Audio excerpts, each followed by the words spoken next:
everyone, and welcome to another episode of Reading and Drinking, Drinking and Reading, An Empty Coffee and Weird Tales. Yes. Just occurred to me that it's been a few months since I've read Weird Tales, and I miss it a lot. So anyway, I realised the story we'd been reading before maybe wasn't the most exciting story to date. But it wasn't boring. I mean, if you've at all watched these videos, I'm sure you'll be interested to know what happens. Something about, was it de Grandin and his doctor friend? Kind of probably like a Sherlock Holmes, Watson, some sort of thing. You know what? Let's just read. Okay, so, last we left off, I think they were going to meet somewhere. I wait you here. Okay. With the long box hidden in the tonneau of his touring car, the young man hugged my rear fender all the way to town and was at my side and ready to assist in packing the unwieldy case into the house almost before I shut my motor off. Once in the surgery, he crept furtively from one window to another, drawing down the blinds and listening intently as though he were in mortal fear of spies. "Well now, young fellow," I began, as he completed his mysterious precautions. "What's all this about? Let me warn you, if you've got a body hidden in that casket, it's likely to go hard with you. I'm armed, and if you make a false move," reaching in my jacket pocket, I snapped my glasses case to simulate, I hoped, the clicking of a pistol being cocked, and frowned at him severely. Yeah, he'll fall for that, for sure. The smile of childlike confidence he gave me was completely reassuring. "I've no wish to She's back. "I've no wish to run away, sir," he assured me. "If it hadn't been for you, they might have..." "Jesu Mary, what is that?" He thrust himself before the red wooden coffin as though to shield it with his body as a rattle sounded at the office door. "Salut, mes amis," de Grandin greeted as he strode into the surgery. "I'm fortunate. The gendarmes kept me but a little while, and I rode back to town with the mortician who brought in the doctor's body. You have not opened it. Très bon. Très bon.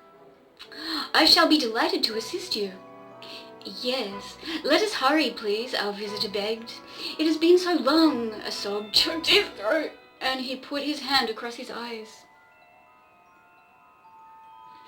The wood was heavy but not hard, and our tools cut through it easily.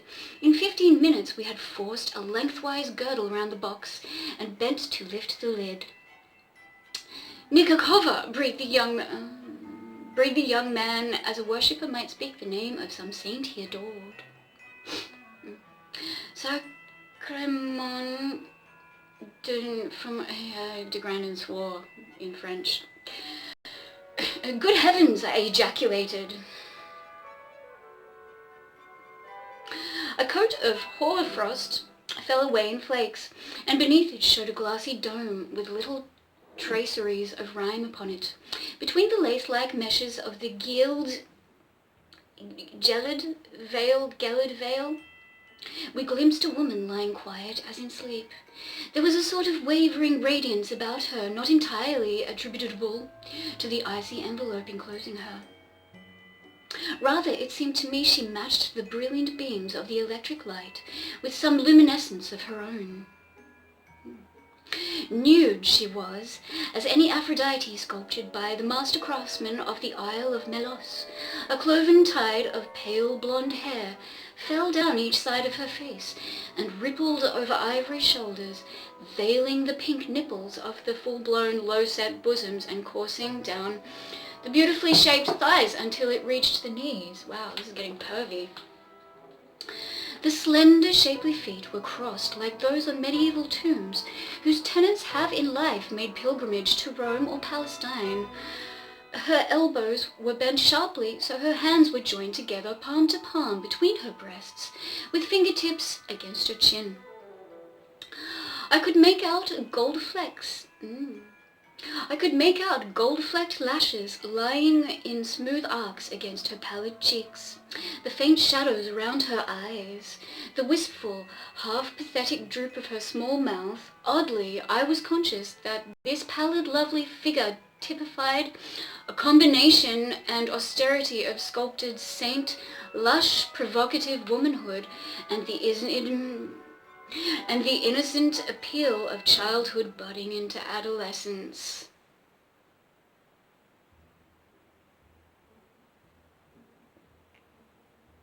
Somehow, it seemed to me, she had lain down to die with a trustful resignation like that of Juliet when she drained the draught that sent her living to the family's mausoleum.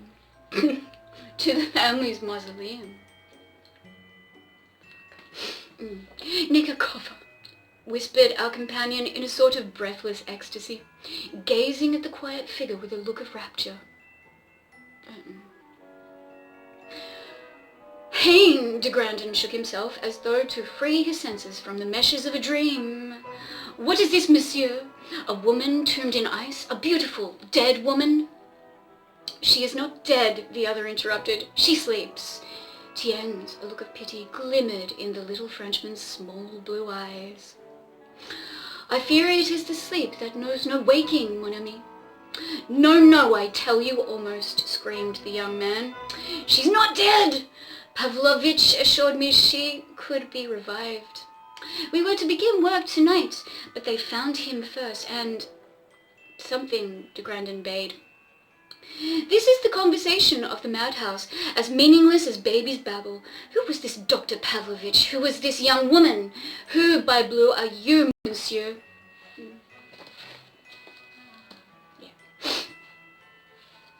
I need to sort myself out and look less garbage.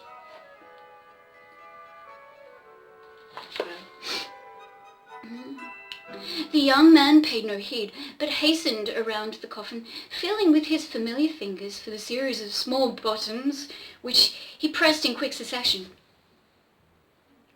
As the final little knob was pressed, we heard a slowly rising, prolonged hiss, and half a dozen feathery jets of snowflakes seemed to issue from the icy dome above the body. The room grew cold and colder. In a moment we could see the vapor of our breaths before our mouths and noses, and I felt a chill run through me as an almost overwhelming urge to sneeze began to manifest itself. Corbleu, de Grandin's teeth were chattering with the sudden chill. I shall take pneumonia. I shall contract something else. I shall perish miserably if this continues. He crossed the room and threw a window open, then leant across the sill, fairly soaking in the moist, warm summer air. Quick, shut the lights off, cried our visitor. They must not see us. He snapped the switch with frenzied fingers, then leaned against the door jamb, breathing heavily, like one who has escaped some deadly peril by the narrowest of margins. As the outside air swept through the room and neutralized the chill, de Grandin turned again to the young man. Monsieur, he warned, my nose is short, but my patience is still shorter. Yeah, okay. Shorter. I have had enough. Too much. Will you explain this business of the monkey now, or do I call the officers and tell them that you carry around the body of a woman, one whom you doubtless foully murdered, and— No, no, not that, the visitor besought.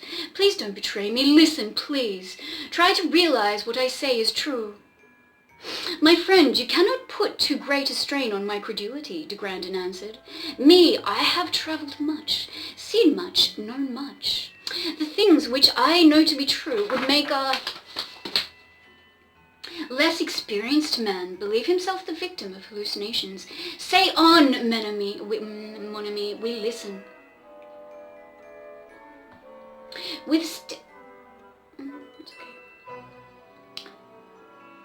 With steamer rugs draped around our shoulders, we faced each other in the light of a small shaded lamp. Our breath fanned out in vapor cumuli. Each time we spoke, before us gleamed the crystal-hooded coffin, like a great memento mori fashioned out of polar ice, and as it radiated ever-glowing cold, I caught myself involuntarily recalling a couplet from Bartholomew Dowling. And thus does the warmth of feeling turn chill in the coldness of death.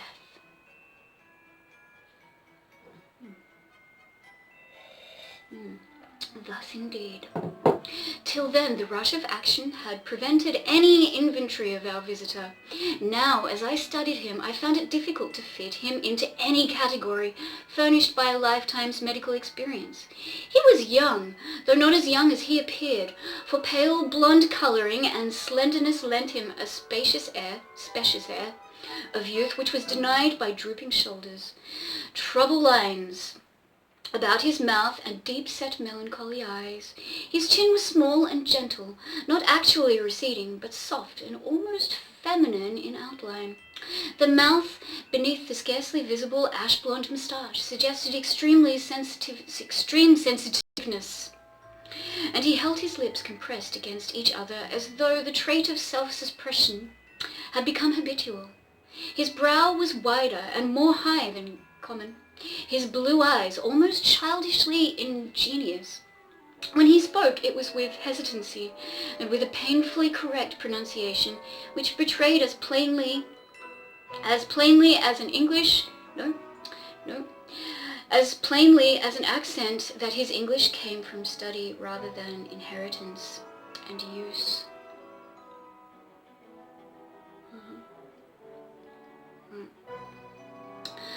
I am Serge Aksakoff.